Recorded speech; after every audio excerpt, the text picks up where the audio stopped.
Hey everybody, tonight we're going to be talking about the Schrödinger's cat Lite. It is a hybrid modular slider in aluminum by EAEDC. This is the happens to be the third aluminum slider that I have acquired in a row, and I'm quite happy with that actually. They're all anodized, which means that they should be hardened a little bit. Surface hardened. Aluminum's pretty soft, so it's going to be time will tell how these wear down. This one uses 2 black ceramic balls and springs as well as magnets. You could set it up to be magnetic or mechanical. That's why it's modular and a hybrid. So please stick around. There's also a few mysteries to figure out. Okay, let's just have a look and listen. It's got this nice texture, machined. Everything's anodized aluminum except for this middle piece, which appears to be Teflon. Right now I have it set up to travel in equal direction in both directions from the middle. You can set it up so that it slides all the way out to the end and back. And then there's a few places in between. That's what some of these holes are related to. And like I said again, you can make it either magnetic or mechanical, or both. Right now, this is mainly, I would say, mechanical. Sometimes I add 2 magnets in the middle here. That's how it came from my friend Kyle. And that's how he had it set up, and that's the way it turns out. I kind of like it because it mixes up the mechanical and the magnetic functions, and I feel like I'm getting the most for my money out of one object, since you do get a little bit of a haptic effect from both. But right now, it's just mechanical. The magnets that you see are actually more performing a purpose of holding everything together. One of the features of this is that there's no screws, so you don't require any tools to take it apart.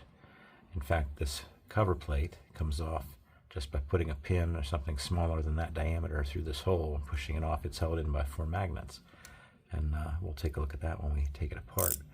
But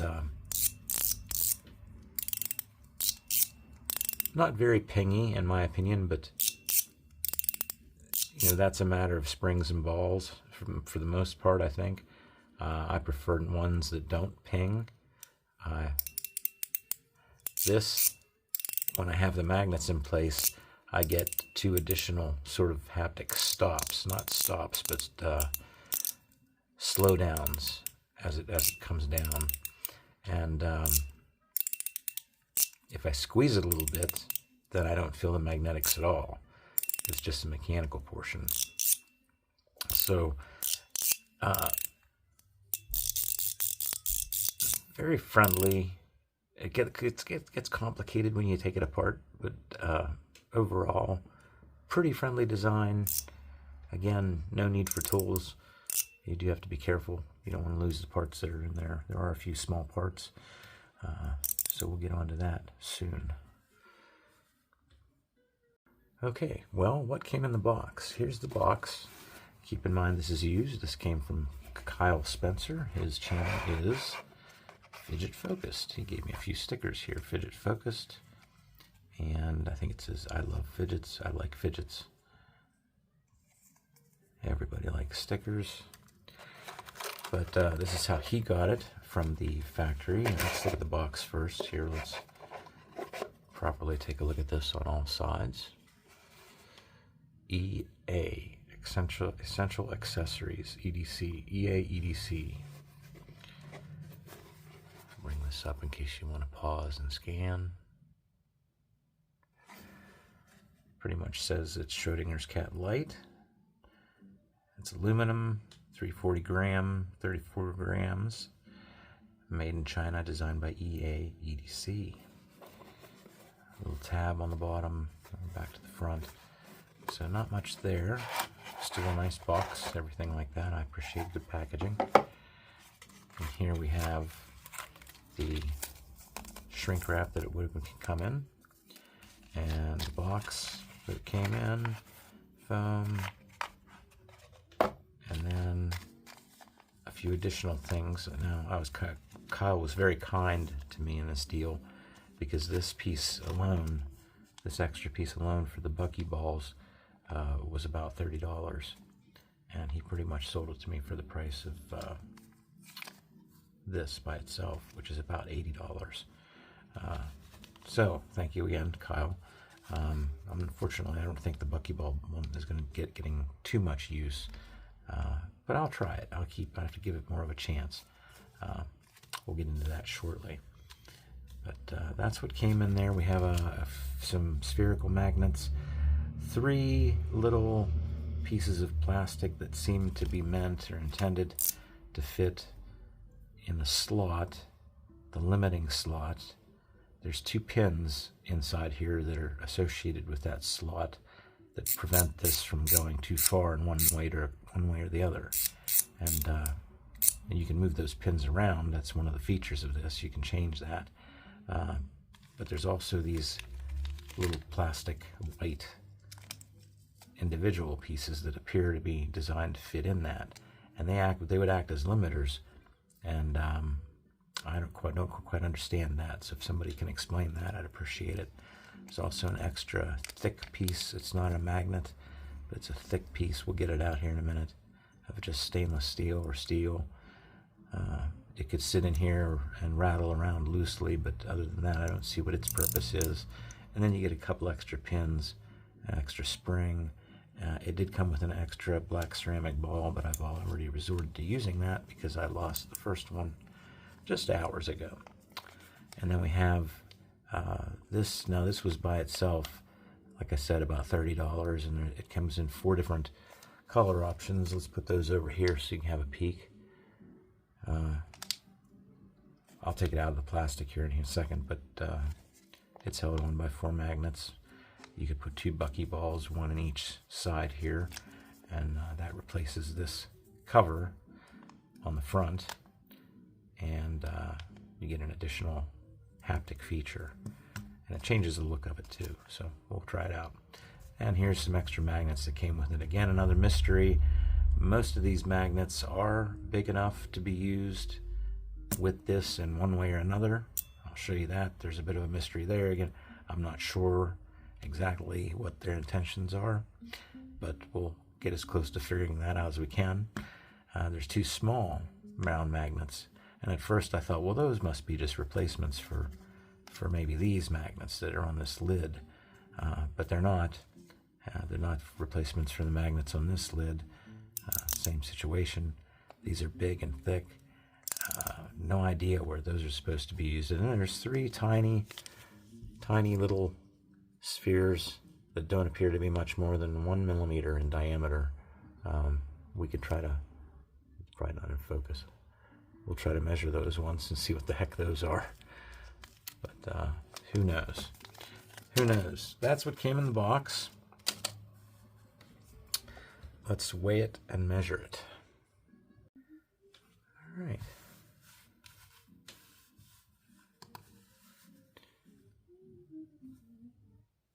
All right, there are magnets in this, but I think if I stand it on its end, that'll be the least,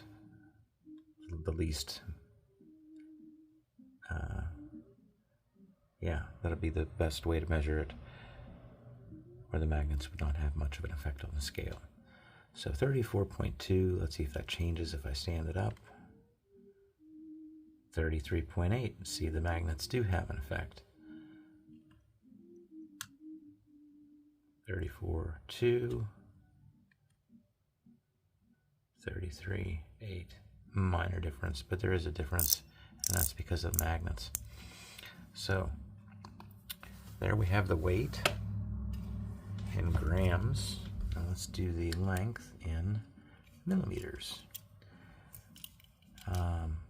I prefer millimeters when it comes to fidgets.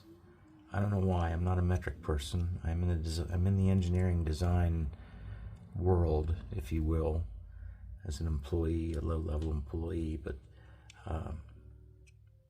we don't use metric in America. I did some estimating. I'm getting off track here. Let's get this over with. 50 millimeters, 25 millimeters, very proportional, by 12, just a little over 12 millimeters thick. Right now, like I said, I only have it set to go this way and that way. You could have it set to extend out probably about that much farther, so just let me give you an estimate. So right now it's set for half and half, and that extends us out to about 68 millimeters, and I would guess it would be about this much further, so somewhere around 80. We can possibly check that if I remember later.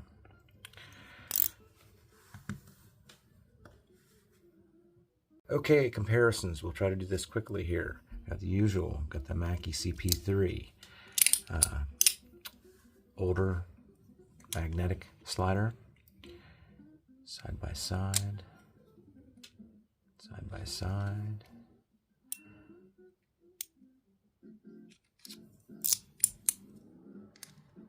Of course, that doesn't tell you much because this is very adjustable.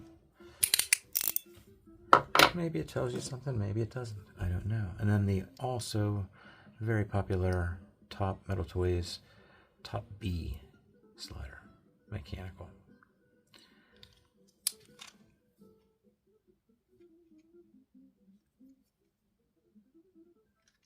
Now, I only have the ZZ plate in this, and it only extends about 1/4 of an inch. But in comparison, there you go.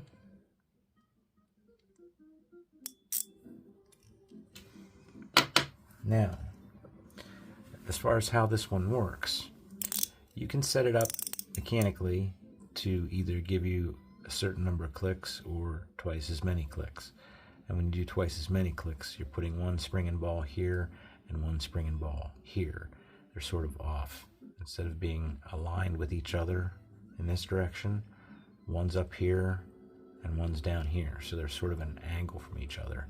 And what that does is causes it to, they're lined up in such a way that when one ball is dropping into a detent, the other ball is at its rising point. So it's a back and forth. It's a very steady click, click, click, click, click, click, click, click, click, click, click, click, like a rocker almost. Very distinct. The only places I've ever experienced that before were on this, I believe it's the DOM EDC. I think it's called the Starry slider. It just so happens to have the same texture, shape machined into the back. At least I think it is. This is stainless steel, but yeah, for size, if you want to compare those, maybe you have one of these. And again, the last two, these have been a real pleasure for me. The fact that they were so inexpensive and that they're anodized aluminum. ISTG Star, Stig Star, or also known as Spy Star. Very nice, well-made, machined, CNC machined, anodized aluminum. And I guess based on the latest iPhone, you know, the latest iPhones have an orange, anodized aluminum orange body, some of them. The anodized aluminum is wearing off, which is making some Apple phone users very, very unhappy because it's starting to turn a purplish pink. They're calling it pink, but to me it almost looks like that blurple that copper people crave so much, except it doesn't look so good on your super expensive brand new iPhone, which otherwise I thought was pretty cool, you know, being anodized orange, because I like that. That's nice. I wonder if I carried that around enough, if it would wear down.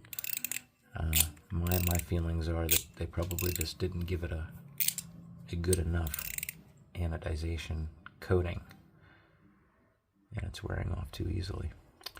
But the other one is this one, again by Stig Star or Spy Star. Very slippery, unfortunately. Otherwise, works excellent. And I guess the thing is, I have a feeling that aluminum is a good transmitter of vibrations, a good transmitter of haptic clicks, and things like that caused by your springs and balls and detents. Yeah, and I've been very, very happy with this. So I think we'll spend the rest of the video trying to give you a basic explanation of what you can do with this without getting too deep into the weeds. I'll try to leave a lot of it open for interpretation there. You figure it out yourself. Sort of show you the starting point and show you an end point. No point in showing you all the points in between, because there are a lot of options for this. So please stick around. All right, well, let's start by taking this thing apart. I'm just going to use a soft tipped toothpick from my Swiss Army Knife Classic, favorite of mine. If you look at the back here on either side, there's two little holes. That gives you access to push something through there and pop this front panel off. So we'll do just that. I'll catch it with my fingers. And just lift it off like this. Now you can see there's something going on here. Here's the 4 magnets that attach the back. And there's room, countersinks made into this lid for you to install up to 4 magnets if you want, and you can. What I found was that I liked just 2 magnets installed, one here and one here. I'll show you that in a minute. And that's how it came to me from Kyle. And that way I get this effect that I like. In fact, I'll just show you that as we go. I don't know how else better to do this.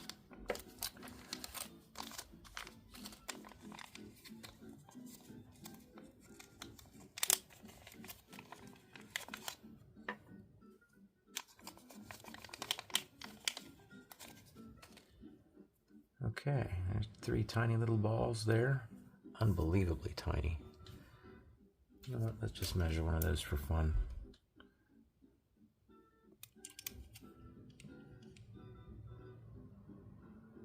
I'm going to bring it to the middle.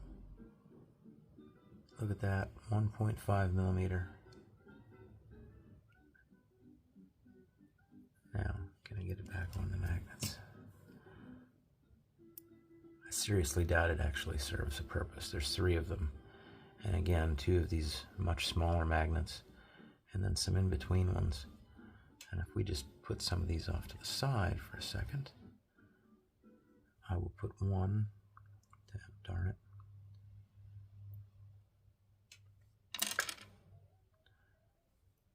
I'll put one here and one there. Put this with the other ones. This out of the way, and then plop the lid back on again.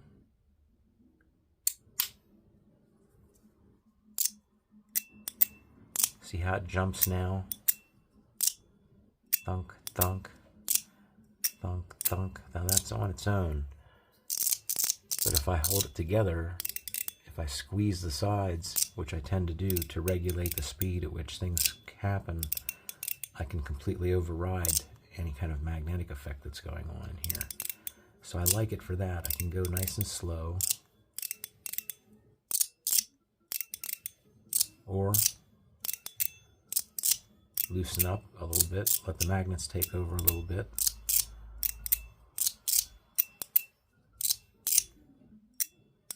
There is no tuning fork mechanism in this, so thank goodness for that. I'm not fond of things like that.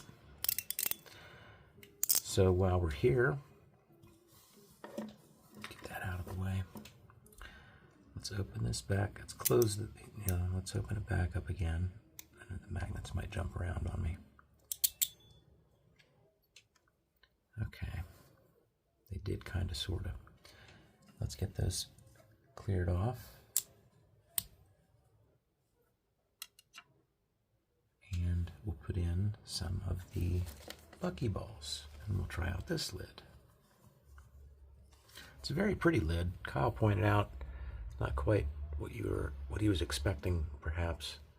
Trying to focus on it here. It does have a nice machined finish, but you can barely see it unless the reflection is just right. And the material mix is a little bit unusual. It seems to flow through. Whatever it is, it's a mix. And these lines aren't just painted on the outside, is what I'm trying to say. I can see that there's depth to it. So it's interesting.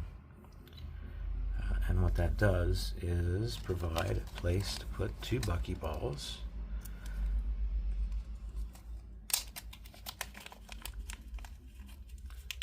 We have 4 of them here.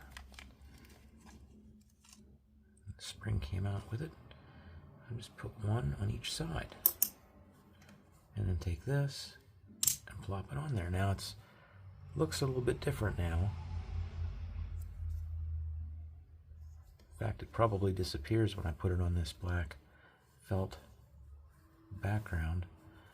Here's the lid that was on it. And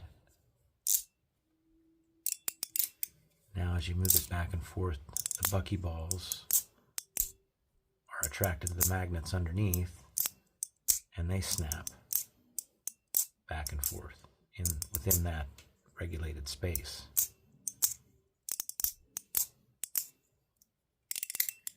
And I'm not fond of buckyballs that much. We'll see. It's all going to be a time. It's going to be a wait and see. How well do they wear down? Because underneath this, of course,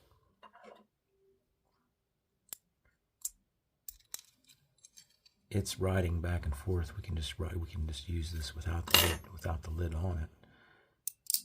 Whoops. To a degree. But there's opportunity for wear to occur there. And there's really nothing worse. You wouldn't want to have any kind of like iron or magnetic dust anywhere near your fidgets, right?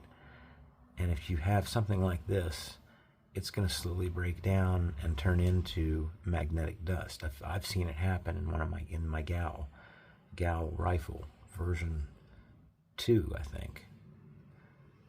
Had some loose balls inside of it that sort of disintegrated. And I'll tell you, the only way to clean that mess up was to get in here with adhesive tape, clear adhesive tape. And you can see there's stuff wearing off already from something. Has to be the magnets. We'll see. I may or may not use this. I don't think it looks all that bad, but I prefer this. I prefer this look. I dig that alive cat, dead cat thing, since it is called Schrödinger's cat. So, all right, let's move on from there. All right, I'm just going to put a few things away.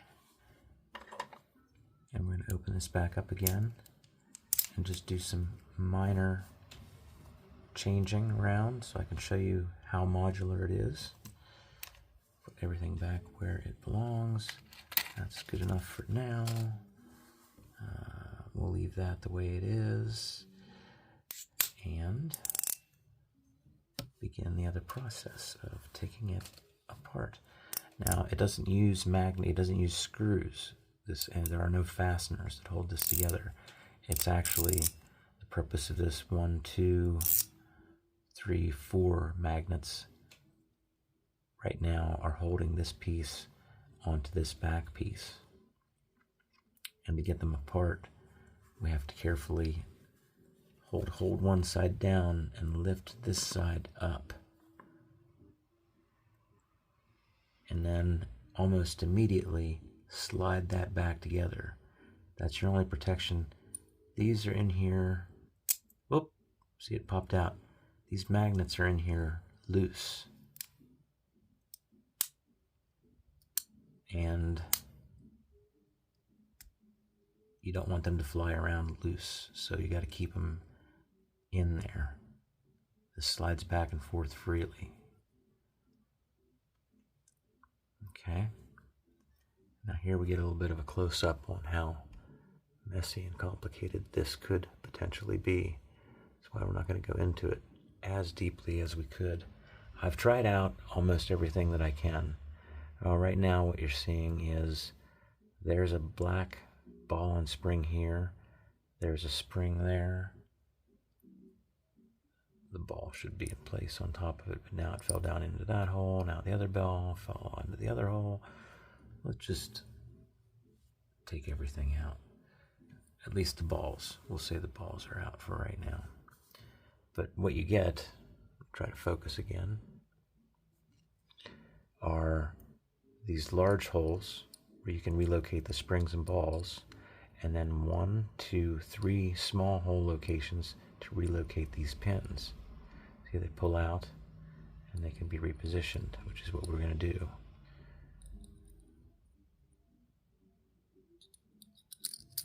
Whoops, magnets attracting my tools. So what I'm going to do is show you right now. I had it set up. The pins were in the middle. You see the springs are off. Now that one fell out because the magnet attracted it, but it was located in here, and they are diagonal from each other, diagonal across the pins. Let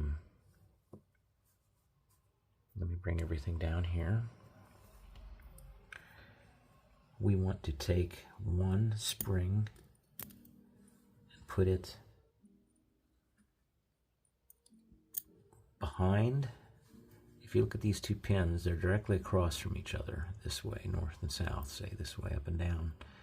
And we're going to put one spring on this side over here and the other spring on this side, which looks like this. And then we'll put the balls on top of the springs. Now see, there's 4 magnets embedded in the bottom of this. That will attract the 4 magnets in this. There's a little ridge right here in the middle to keep this piece from sliding around while it's attached to here, but those will attract each other and hold everything together. So just line up everything again, bring the two together, and now we're going to have a full extension. It'll go as far out as it can, which just for, since we have the ability, let's go ahead and measure that. We can get out as far as about 87 millimeters. Let's try counting the clicks on that. It's a little tricky again because it's a back and forth, sort of a one side then the other. Tick, tick, tick, tick, tick, tick, tick, tick, tick. 1, 2, 3, 4, 5, 6, 7, 8, 9, 10, 11, 12, 13, 14, 15, 16, 17, 18. 18. And of course it won't go down any further. That is full extension. You can imagine you can set it up somewhere in between. It's only going to open up to about that far, and it might slide back about that far. When you have it perfectly centered, it goes up to about this far and equally as far down in the opposite direction. You get the idea. But now, what did we say that was? 18 clicks? Let's do a little messing around with that, and I'll show you something peculiar.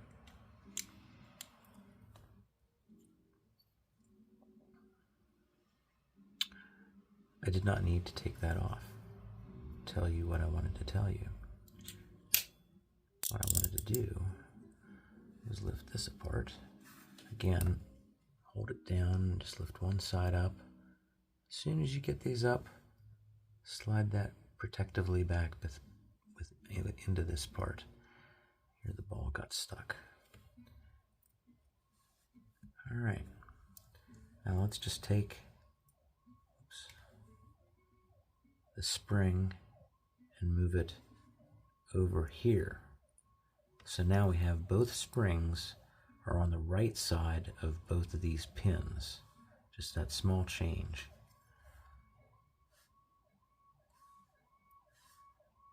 And let's see what that did. Whoops. That's no good because one of the balls fell out whenever that happened. Gonna have to... Whoop! There goes the other ball onto the floor. and some type of ambulance just raced past the house. Let's take all the, we're having a big disaster now. Let's get this back together again. Get this, get the magnets oriented properly. There's one. There's two. There's three. Those are all in good. Now we've lost one of the balls on the floor. I have to go seek that. I'll bring you back in 1 second. Alrighty, wasn't too hard to find that, surprisingly. Now let's put this back together again. You usually want to be aware of where this lanyard attachment point is. There's a notch here, there's a notch there. You want to make sure those are lined up with each other. Make sure this part, which slides loosely, make sure that's centered. Carefully line these guys up and bring them together. Now, when we bring it closed into the resting position, we get 1, 2, 3, 4, 5, 6, 7, 8, 9, 9 and sort of a half. It's not locking into what I would call the resting position. There's a locked, there it's locked into a detent. The ball is sitting in a detent, but it still has room to go, another 1/16 of an inch, and then it wants to pop back into that detent. So it doesn't sit in the resting position. That's something you can run into when you're placing your springs in these holes. It's bothersome to me, so I change it. And again, I don't need to take that part out. Let's have it. Let's pop this apart. Okay, the balls remained attached here. Get that put back, that slid back together before the magnets have a chance to fly anywhere. And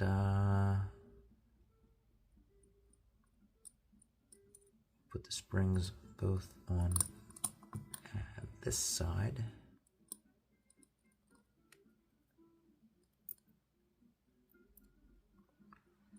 Put the balls back. And this time, I think, whenever it's in its closed position now, it is in its resting position, what I call the resting position. It's there. It's being held by a detent. It's not halfway out. There it is sticking halfway out in space, not hanging in a detent. But now we get fewer clicks, right? 1, 2, 3, 4, 5, 6, 7, 8, 9. 9 clicks. Okay, that gives you a general idea of how this works, I think. Otherwise, we're getting much longer than it should be. Thanks again to Mr. Kyle Spencer over at Fidget Focused, who sold me this. And stick around for the next one.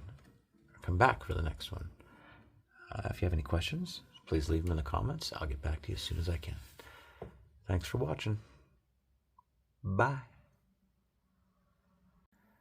Hey, this is Future Dan coming back to you from the very end of the video. I forgot to tell you one thing, just to say that I've covered it. Let's take this apart one last time. Whoops, the magnets went wild on me. Get those back together again. If we look at it's going to be hard to see except through the reflection. Let me try to get that focused on.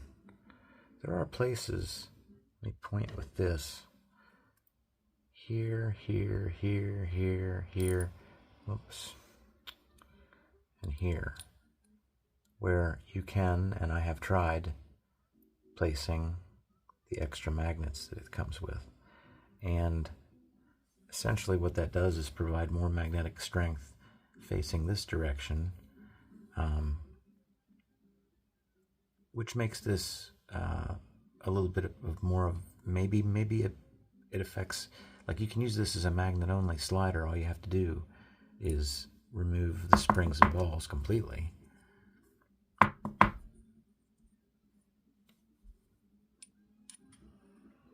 and then put it back together again. Whoops. Without anything putting in the top here, we're not going to have... We also need to have the pins back in place. This is Future Dan coming back to fuck everything up. Let's put this back together again.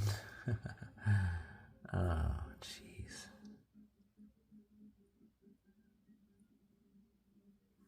Let's pick up the tweezers.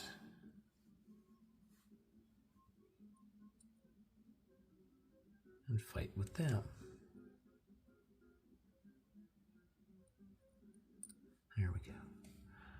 All right, now, what was I going to say? Magnetic only. Yeah, so we can leave it like this and put it together again like this. Oops. Now it's not, it's going to stop. There's no magnetic reaction because we don't have a magnet placed inside here under the lid yet. So we can take this off temporarily. Go to our source of many magnets here and just plop off two, one here, one here. That's all that I need. And then I will put the lid back on. What am I feeling here? Oh, I feel a spring. There's the other spring. Okay, now we're magnetic only.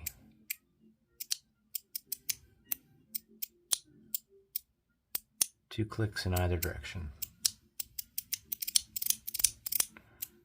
So back in the day, whenever we only had magnetic sliders, I'd be like, yeah, that's pretty good. That's pretty cool. And I'm sure if you wanted to, there's room to put in two more. You could put four in there. I don't think it's going to make that much of a difference, but since we're here, I moved them around already. Since we're here, all right, let's see what that does. Let's see, I'm going to put it together this way. Plop. No mechanical at all, purely magnetic. 1, 2, 1, 2. So same as just a moment ago when I only had two magnets in the middle, but a bit more pronounced because of the extra magnetic strength. So it takes a little bit more pressure to get things going. But yeah, I just wanted to point out, I didn't think I'd done that very clearly. So just before, I'll just interject this right before the very end, and we'll pretend like it went really smooth, okay? All right. Yeah, thanks for watching.